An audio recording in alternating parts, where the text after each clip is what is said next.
Being a road worker is one of the highest risk occupations in this country.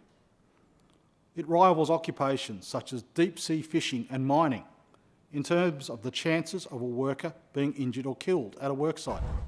It is therefore critical that every road worker undertakes the necessary education and obtains the relevant qualifications to understand their role and how to perform it safely.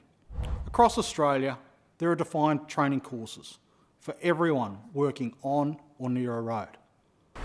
This includes courses for the traffic controller. That's the person who holds the stop-slow bat or operates new equipment like temporary traffic signals or a portable boom barrier. These people have the training that provides instruction on how to undertake each task, including how to perform it safely, observe traffic, and to ensure traffic doesn't become a danger with long queues that might cause other accidents. It's important the traffic controller understands the importance of their role. While I could hold a stop-slow bat, I can't just perform that role without the appropriate training. It is also critical trained workers complete regular refresher training and learn the latest best practice. There is also training for implementing the signs and devices.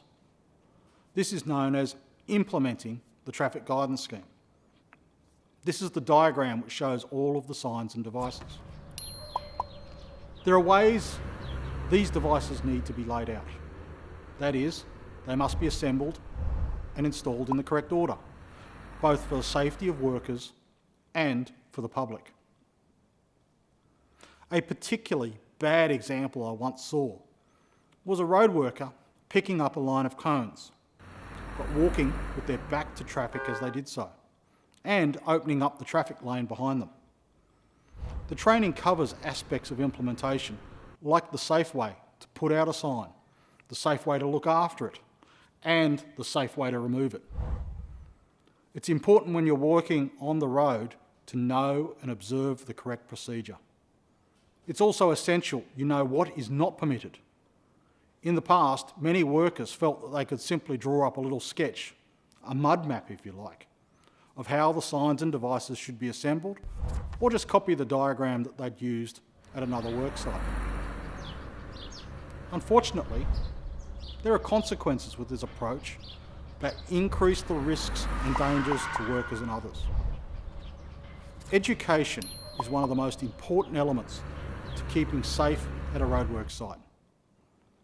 Most states and territories across Australia and most local governments, they require this training as a compulsory element for any worker employed to work on or near a road.